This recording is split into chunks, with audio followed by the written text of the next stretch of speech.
Le but de cette conférence, c'est d'essayer de cerner les lois de l'univers. Évidemment, avec un temps réduit, on ne peut pas tout développer, mais vous aurez des pistes de réflexion qui vont permettre à certains, peut-être, de faire venir dans leur vie ce qu'elles désirent.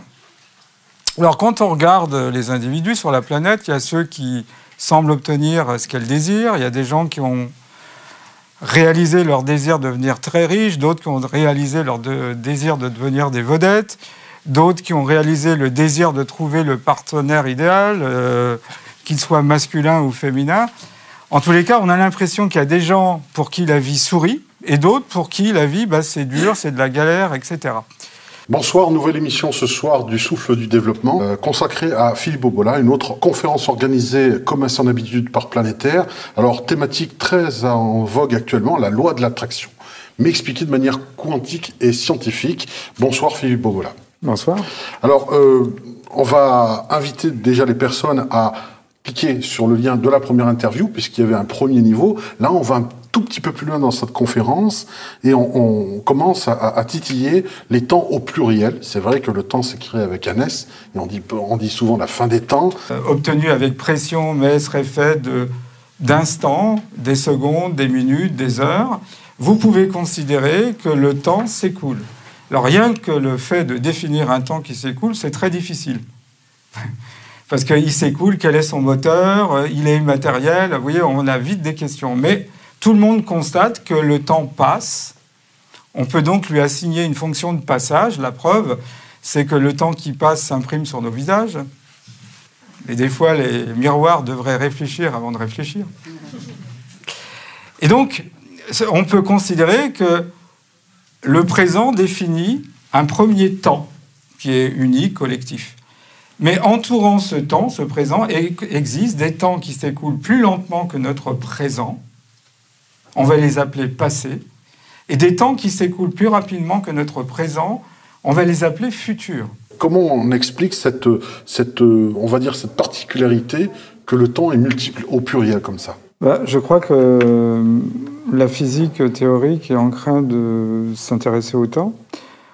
On est en train de renoncer à un temps unique, unidirectionnel, qui s'écoulerait à une vitesse régulière au profit d'autres temps qui pourraient être accélérés ou décélérés par rapport à ce présent qui s'écoule à une vitesse régulière. Un temps accéléré va définir un futur potentiel, potentiel parce qu'il n'a pas encore une incidence dans notre présent, et un temps décéléré sera qualifié de passé, lui aussi potentiel, parce qu'il n'a pas encore une incidence dans notre présent. Ce qui fait que notre présent est encadré par des temps potentiels, passés, futurs. Si le présent qui se déroule, on va dire au présent, oui, en live, en direct live, pas comme ce soit en différé enregistré, et c'est là où c'est surprenant, le futur peut être... en fait, il y a plusieurs futurs potentiels, et il faut aller aussi piocher sur des passés potentiels. Alors le futur, je comprends, on puisse le changer, mais le passé aussi peut se modifier. Oui, bien sûr, parce que ça fait partie des mémoires inter- et transgénérationnelles, c'est-à-dire qu'on peut avoir hérité de nos aïeux des potentialités du passé que nous ramenons dans nos vies en permanence, ce qui fait qu'on a une espèce de chape de plomb pour certaines personnes qui avancent avec difficulté parce que elles sont liées à ces potentialités passées. Donc si on arrive à les séparer ou les déconnecter de ces potentialités passées, on les libère. Alors finalement, le présent n'est que l'effet de causes qui sont soit liées à des passés potentiels ou des futurs potentiels. Ce qui fait que le futur, par exemple, est l'antichambre du présent, d'une certaine façon. Le futur est la mémoire du présent, comme disait Paul Éluard. D'où le dédoublement quantique qui nous permet d'aller chercher l'information et d'actualiser nos présents. Si on essaye de définir ce qu'on pourrait appeler un monde quantique, ce que nous enseigne la mécanique quantique, sans rentrer dans les détails techniques, c'est que cet univers est fait d'une somme de potentialités et de probabilités, et que toute personne évoluant dans un monde quantique peut, par sa pensée, par ses croyances, par son énergie, par qui il est, modifier ses potentialités ou ses probabilités.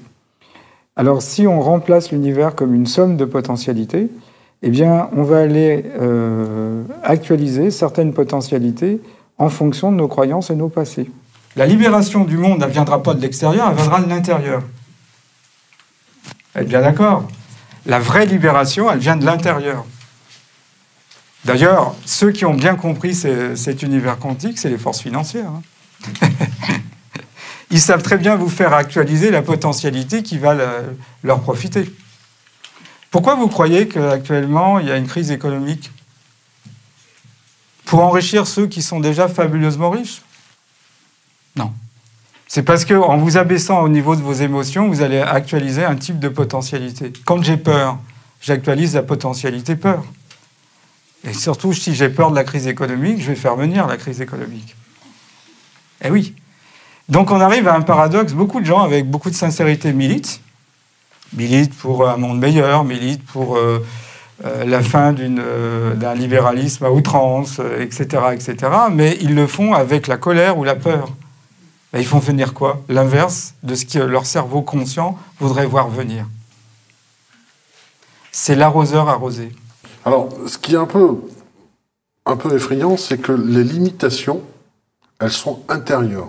C'est nos propres pensées qui nous limitent vraiment dans notre réalisation personnelle. C'est ce que vous dites. Tout à fait. Bah, oui, parce que notre univers intérieur va nous orienter pour tel ou tel passé ou tel futur. Alors, je préfère me centrer sur le futur, ça sera plus simple pour nos auditeurs.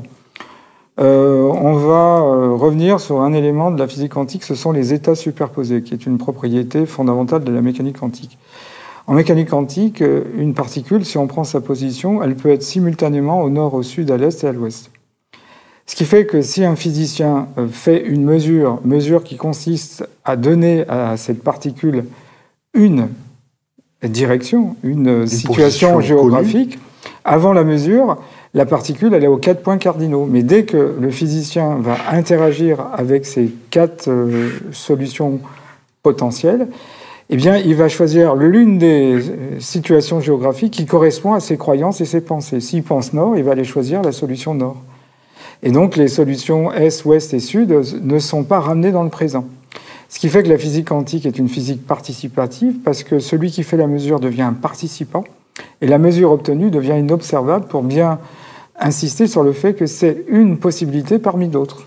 Et en paraphrasant Montaigne dans ses essais, parce que c'est lui, le physicien qui fait la mesure, et parce que c'est elle l'expérimentation, eh bien, il y a quelque chose qui sort, qui est propre à l'individu, en termes de personnalité, et ce qu'il obtient, c'est le résultat d'une interaction entre son univers intérieur et l'instrument qu'il utilise. Alors, ça peut vous sembler un peu banalisé, parce qu'on a beaucoup popularisé la physique quantique, mais si vous réfléchissez, essayez d'étendre ça à votre propre vie. Vous vivez avec un univers en tant qu'interagissant, un être interagissant. Et donc, vous aussi, vous avez à mener une vie participative. Alors, évidemment, ça ne plaît pas à tout le monde, parce qu'on a l'impression que la vie, elle complote pour nous rendre, pour certains, malheureux ou malheureuses. Et en plus, il vient me dire que je suis responsable de ça. Bah oui. Mais c'est une bonne nouvelle, parce que si vous êtes responsable de ce qui se passe dans votre vie, bah vous pouvez décréer ce que vous avez créé. Donc, si on paraphrase Montaigne dans ses essais, on peut dire que la solution obtenue, ou la mesure obtenue, elle vient du fait parce que c'est lui l'expérimentateur et parce que c'est elle l'expérience. Et c'est la confrontation des deux qui va donner le présent. Donc, cette partie explicative que vous venez de donner donne la preuve irréfutable qu'on a une influence considérable et déterminante pour réactualiser notre présent et donc conditionner notre futur. On peut amener le futur qui nous correspond le mieux, mais tout le monde fait la loi d'attraction, comme j'ai dit dans la conférence. Certains la font à leur détriment, ils ne sont pas heureux, et d'autres la font pour leur bonheur. Des saboteurs. Voilà, on a des saboteurs qui sont meilleurs en nous, ça c'est pas une nouveauté. Peut-être la différence, c'est que maintenant on peut comprendre cet aphorisme, la pensée est un fait. C'est-à-dire que dans un temps potentiel, un futur potentiel, ce que j'ai pensé est déjà réalisé.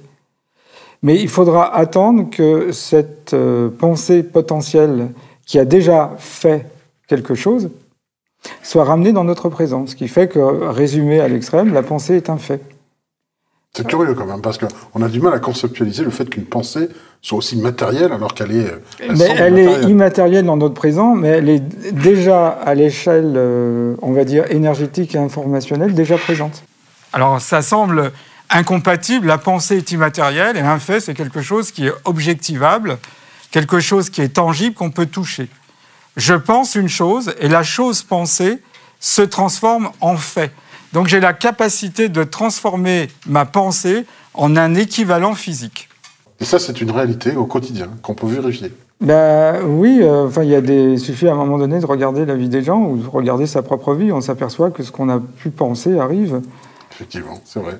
Souvent, les rêves se réalisent, finissent par se réaliser. Il y a des rêves prémonitoires, des rêves qui se réalisent, etc. Donc le prochain souffle de la physique, ça sera de reconsidérer le temps, paramètre difficile à reconsidérer parce que il est chargé de beaucoup de croyances, de beaucoup de certitudes, de beaucoup de peurs aussi. C'est quelque chose contre lequel on lutte, notamment avec la chirurgie esthétique, pour ne pas vieillir. Le temps est un ennemi considéré comme cela par l'humanité en général. Oui, les physiciens ont un concept, ça s'appelle l'évolution du désordre avec le temps. Le vieillissement en fait partie. Et en physique, le désordre s'appelle l'entropie. Et on dit souvent que la vie est une lutte contre l'entropie avec la certitude d'être vaincu. Donc la différence, c'est qu'avant, on avait compris que la pensée a une dimension vibratoire. Il n'y a pas que la pensée, il y a aussi l'émotion associée à la pensée. Donc on peut dire que la pensée, à l'instar, si on fait cette analogie avec la mécanique quantique considère que toute particule a une double dimension, une dimension corpusculaire et une dimension ondulatoire. Ce qui fait qu'une particule est associée à une onde de matière. On pourrait faire l'analogie, quand on pense... c'est l'équivalent de la petite particule, il y a une densité de la forme pensée, et puis l'émotion, c'est l'onde porteuse qui va accompagner cette pensée, j'allais dire particulière. Et donc en envoyant ça dans un univers quantique, cette vibration va rentrer en résonance avec l'une des potentialités qui correspond exactement à nos émotions, à nos croyances, à nos pensées. Et à partir de là, on va ramener dans notre présence ce qui a été lancé par notre univers intérieur, souvent à notre insu. Parce que, comme l'avait bien compris Freud, il y a une partie consciente et il y a une partie inconsciente. Cette partie inconsciente, on la connaît pas. Par définition, elle est inconsciente. Et donc, c'est un magma fait de peur, de croyances, de programmation qu'on a hérité de notre classe sociale, de notre famille. Et c'est ça, mettre au service l'univers, c'est comprendre la part inconnue que nous avons en nous, qui nous amène à aller actualiser certaines potentialités qui ne nous épanouissent pas. Voilà. Et c'est pas une fatalité. Donc je pense que dans les années à venir, on va reconsidérer la physique avec un autre regard sur le temps. Et la mécanique quantique n'est pas une révolution du temps, je l'avais déjà dit, hein. C'est une révolution dans la conception de l'espace intra-atomique. C'est la découverte d'une discontinuité de la matière. Mais la matière évolue dans un continuum spatio-temporel qui, lui, est tout à fait classique et comparable au continuum spatio-temporel de la physique classique. Donc c'est là où une révolution doit avoir lieu, c'est de reconsidérer l'espace et le temps de façon à permettre à la physique quantique d'avoir son propre continuum spatio-temporel, à la physique classique d'avoir son propre continuum spatio-temporel également. Alors, on parle depuis tout à l'heure de croyances, d'éducation, de choses comme ça, qui sont autant de limitations bloquantes. Et vous parlez à un moment donné de déprogrammation par la répétition. Il faut toujours se marteler en tête une idée pour qu'elle fonctionne. On verra un extrait tout à l'heure. Mais ce qui, moi, me dérange un petit peu, c'est que, par exemple, vous avez posé la question dans la salle, qui a vu déjà une bactérie au microscope, qui a vu un virus. En fait, il y avait vraiment 2-3 personnes qui ont levé la main. Et pourtant, tout le monde croit aux bactéries et aux virus. Alors, qui est manipulé là-dedans? On peut facilement manipuler la masse populaire, finalement.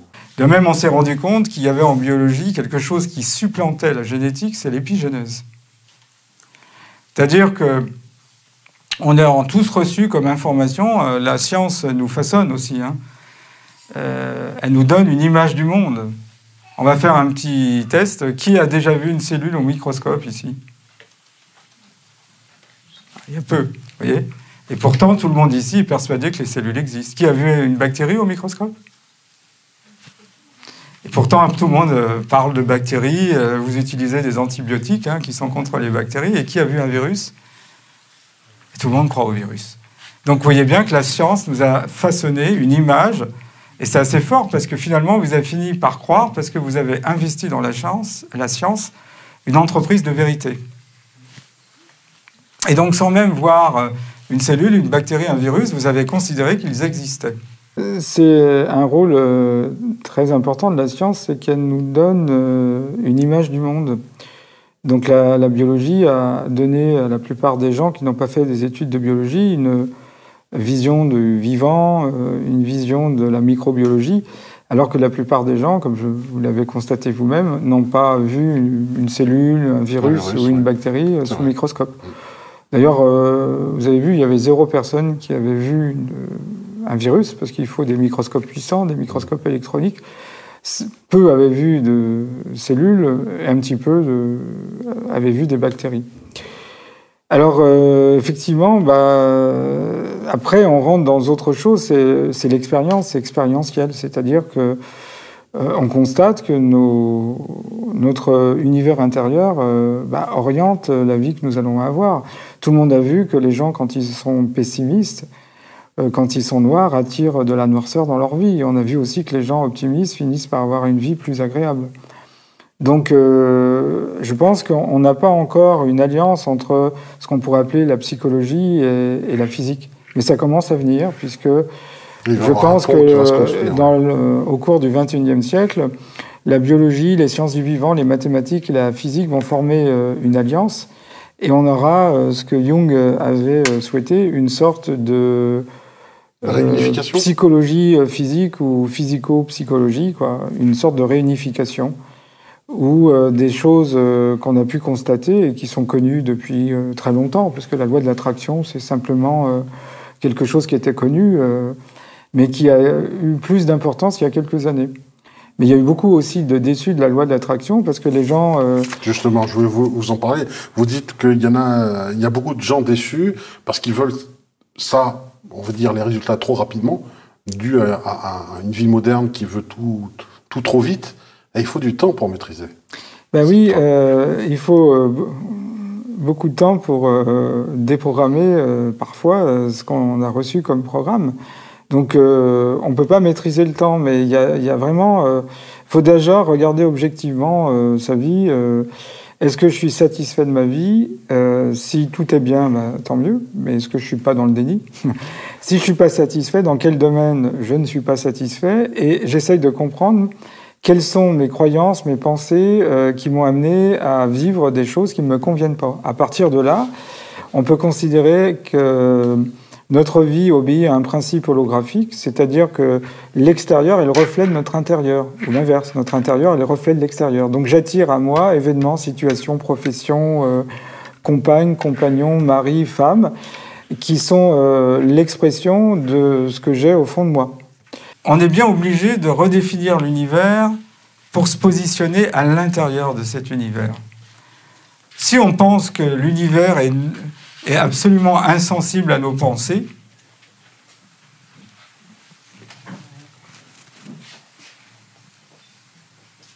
eh bien, il n'y a rien qui se passe. Il n'y a absolument rien qui se passe. Il faut qu'à un moment donné, il y ait une sensibilité à ces potentialités pour qu'à un moment donné, il y ait une interaction qui se fasse.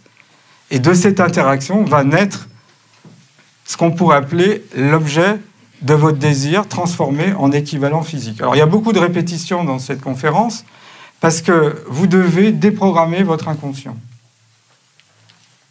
Déprogrammer. Et on le déprogramme en répétant et en répétant et en répétant et en répétant. Et au bout d'un moment, votre inconscient, il va se libérer d'un programme que parfois vous avez reçu. Ce qui avait surpris le psychologue et philosophe William James, c'était que l'on pouvait changer sa vie en changeant ses pensées. Vous voyez ? C'est toujours aussi étonnant pour la plupart des gens de comprendre que finalement notre vie est déterminée par nos croyances et nos pensées. Ce qui n'est pas étonnant finalement. La pensée, c'est de l'électricité. On peut très bien envisager que cette pensée a une dimension vibratoire. On peut très bien envisager que ces potentialités qui nous entourent aient également une dimension vibratoire. Et selon les lois de la résonance, je vais aller attirer à moi par résonance, tel un fer à cheval, la potentialité qui correspond à la vibration que j'ai envoyée. Vous voyez, c'est très simple, on pourrait appeler ça la loi d'attraction pour les nuls. Mais vous voyez bien aussi qu'il y a une partie consciente et une partie inconsciente qui ne sont pas forcément deux univers qui fonctionnent à l'unisson. Il y a une lutte. Et si à un moment donné, c'est l'inconscient saboteur qui l'emporte, eh bien, ma pensée consciente sera neutralisée, voire annihilée par mon inconscient. Donc c'est là où ça devient intéressant, c'est que on peut façonner, tel un sculpteur, son intériorité. Et ça prend plus ou moins de temps en fonction de la force des croyances et de nos émotions. Mais à un moment donné, quand on en sort, eh bien, la vie est complètement différente. On pourrait dire que l'univers complote à nous rendre heureux et on ne le voit pas, quoi.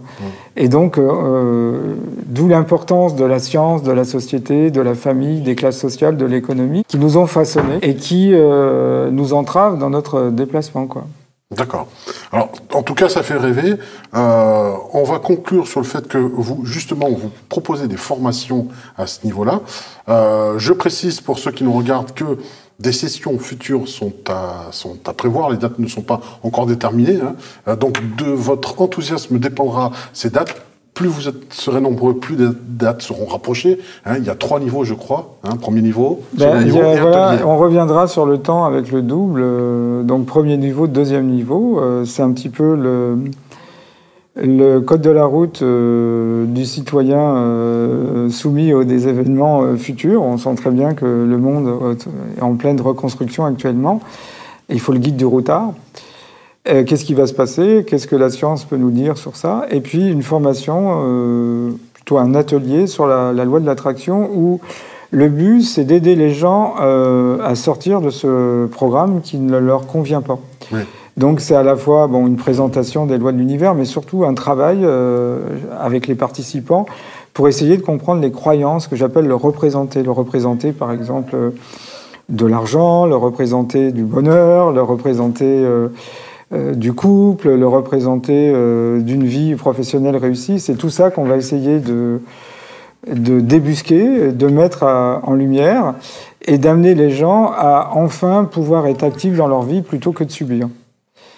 Tout un programme, un très très beau programme. Alors, pour justement en savoir plus et puis surtout être dans la liste des futurs stagiaires qui viendront premier, second et pour cet atelier qui sera un cas pratique. On va définir les dates rapidement. Voilà, rapidement. Donc, n'hésitez pas à nous suivre sur le Facebook de Planétaire, sur le site de Planétaire aussi. Vous pouvez donc vous renseigner et envoyer un email. Il y a un formulaire prévu pour vous pré-inscrire et être contacté dès que les dates seront fixées pour lancer cette formation étalonnée sur 3 niveaux. En tout cas, je vous remercie beaucoup pour cette merveilleuse conférence et ces futurs stages de formation qui vont ravir beaucoup de personnes. Merci beaucoup, bonsoir. Merci à vous. Au revoir. Au revoir. Mais le plus important, c'est comprendre comment l'univers est constitué, fonctionne pour obtenir des réponses favorables. Si vous dites « je m'en fous de l'univers, je m'en fous du temps, je m'en fous, moi ce que je veux c'est le résultat », ça ne marchera pas. C'est la raison pour laquelle il y a eu beaucoup de déçus de la loi d'attraction. Je me souviens au Canada, j'étais un peu le darty réal, où j'avais devant moi une quarantaine de personnes très en colère qui avaient investi je ne sais pas combien de milliers de dollars canadiens, parce qu'ils parlent comme ça, ils n'avaient pas eu satisfaction. Ils me demandaient pourquoi. Voilà, il y a tout un travail à faire, c'est pas passif, c'est pas un bouton. Vous voyez ce que je veux dire? Il y a un réel travail à faire, qui est un réel travail de développement personnel. Hein. Et d'ailleurs, vous voyez bien, en faisant ce travail, vous allez, obtenir ce que vous voulez de l'univers, et l'univers vous donnera en fonction de ce que vous lui enverrez, et vous allez rentrer dans ce que j'appelle l'égoïsme altruiste, c'est-à-dire que, égoïstement, vous allez vous développer, mais en étant bien, vous allez aider les autres à se développer. Sinon, ça ne peut pas marcher. Il faut qu'il y ait un bien-être individuel qui puisse se répandre comme une dilution homéopathique. Et c'est la vraie façon de lutter contre la mondialisation.